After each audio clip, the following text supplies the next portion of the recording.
Hello friends, स्वागत है आपका अपने YouTube channel Indian law study में। और मैं आपका दोस्त मोहम्मद शादाब। हमने पिछली वीडियो में बात की थी सीआरपीसी की धारा 5 के बारे में और सीआरपीसी के चैप्टर नंबर 1 अध्याय 1 को हमने कंप्लीट किया था। अगर आप लोगों ने मेरी पिछली वीडियोस नहीं देखी हैं तो आप लोगों को मैं प्ले लिस्ट में लिंक दे दूंगा, आप उस पर क्लिक करके मेरी सभी वीडियोस को देख सकते हैं। अगर वीडियोस पसंद आए तो वीडियो को लाइक कीजिए और चैनल को सब्सक्राइब कीजिए और वीडियो को अपने फ्रेंड्स के साथ शेयर कीजिए और जुड़े रहिए मेरे साथ। तो चलिए शुरू करते हैं सीआरपीसी की धारा 6 के बारे में। तो हम बात करते हैं सीआरपीसी की धारा 6 के बारे में। तो सीआरपीसी की धारा 6 में बात की गई है दंड न्यायालयों के वर्ग के बारे में, यानी कि जो दंडित करने के लिए न्यायालयों की व्यवस्था की गई है वो कितने प्रकार के होंगे, टाइप्स ऑफ कोर्ट के बारे में इसमें बात की गई है। तो देखिए, वैसे 5 प्रकार के कोर्ट होते हैं, लेकिन दंडित करने के लिए जो है प्रत्येक खंड में 4 प्रकार के न्यायालय होंगे। लेकिन अब हम समझते हैं खंड क्या है। तो खंड की जो हम बात करेंगे, खंड क्या होता है ये बात करेंगे सीआरपीसी की धारा 7 में।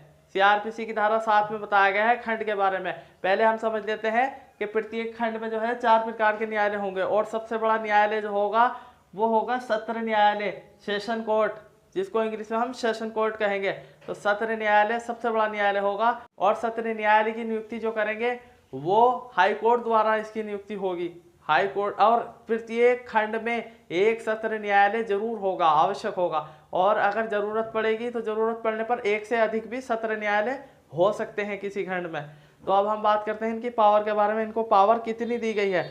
तो इनको पावर दी गई है यदि किसी व्यक्ति ने कोई ऐसा अपराध किया है कि उसको 7 साल से अधिक की सजा उसमें दी जानी चाहिए और उस मामले में 7 साल से अधिक की सजा का प्रावधान है, तो ऐसे मामलों को जो है सत्र न्यायालय में चलाया जाएगा। सत्र न्यायालय में उसकी सुनवाई होगी और सत्र न्यायालय द्वारा ही उसको दंडित किया जाएगा। यानी किसी व्यक्ति ने ऐसा अपराध किया है जिसमें 7 साल से अधिक की सजा का प्रावधान है, यानी कि उसने मान लो उस मामले में 8 साल की सजा देनी है या 10 साल की देनी है या उम्र कैद तक की भी देनी है, तो वो सत्र न्यायालय द्वारा दी जाएगी। 7 साल से अधिक और उम्र कैद तक की सजाएं दे सकेंगे। लेकिन अगर किसी व्यक्ति को मृत्यु दंड दिया जाना हो तो वह मामला हाई कोर्ट में जाएगा, हाई कोर्ट द्वारा उसकी सुनवाई होगी। अब हम इसमें बात करते हैं अगले पॉइंट के बारे में। तो अगले पॉइंट में बात की गई है मुख्य न्यायिक मजिस्ट्रेट, चीफ जुडिशियल मजिस्ट्रेट के बारे में। देखिए, मजिस्ट्रेट जो है ये इंग्लिश का शब्द है, हिंदी में इनको हम कहेंगे दंडाधिकारी।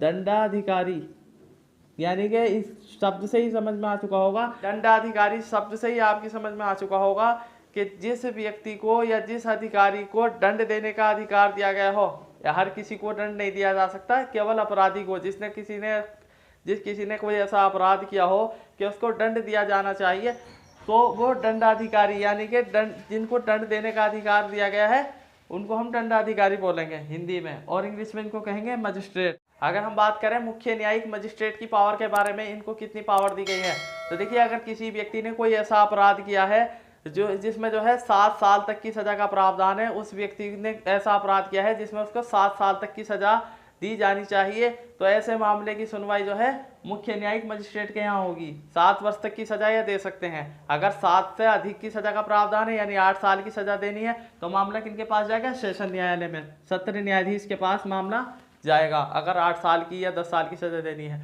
और अगर 7 साल की देनी है तो 7 साल तक की सजा मुख्य न्यायिक मजिस्ट्रेट के यहाँ दी जाएगी।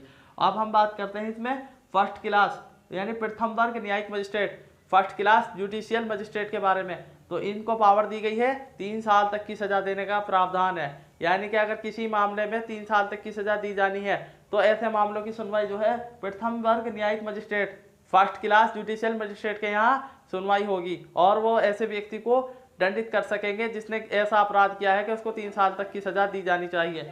अब हम बात करते हैं अगले पॉइंट के बारे में, द्वितीय वर्ग न्यायिक magistrate, second class judicial magistrate के बारे में। तो देखिए, सेकंड क्लास जुडिशियल मजिस्ट्रेट को जो है 1 साल तक की सजा देने का अधिकार दिया गया है, यानी किसी व्यक्ति ने ऐसा अपराध किया है जिसमें उसको 1 साल तक की सजा दी जानी चाहिए, तो ऐसे मामले में जो है सेकंड क्लास जुडिशियल मजिस्ट्रेट के यहाँ मामला पेश होगा और उनके द्वारा ही अपराधी को दंडित किया जा सकेगा। और अब हम बात करते हैं इसके अगले पॉइंट के बारे में। अगला पॉइंट है कार्यपालक मजिस्ट्रेट। देखिए, कार्यपालक मजिस्ट्रेट को किसी व्यक्ति को दंडित करने का अधिकार नहीं दिया गया है, इनको कोई ऐसी पावर नहीं दी गई है कि ये किसी व्यक्ति को दंडित कर सके। ये केवल कागजी कार्यवाही करेंगे और दस्तावेज से संबंधित जो काम होंगे वो सभी इनकी देखरेख में होंगे वो इनके द्वारा किए जाएंगे। जैसे किसी का लाइसेंस इश्यू करना या लाइसेंस रद्द करना, यानी दस्तावेज से संबंधित जो भी कार्य होंगे वो कार्यपालक मजिस्ट्रेट, एग्जीक्यूटिव मजिस्ट्रेट के द्वारा किए जाएंगे। उम्मीद है आप लोगों को समझ में आ चुका होगा। अगर आप लोगों को वीडियो पसंद आया है तो वीडियो को लाइक कीजिए, चैनल को सब्सक्राइब कीजिए। अगर कोई कंफ्यूजन है तो मुझे कमेंट कीजिए, और अगर आप कोई सजेशन देना चाहते हैं तो कमेंट कीजिए। और जुड़े रहिए मेरे साथ। मिलते हैं अगली वीडियो में, तब तक के लिए बाय।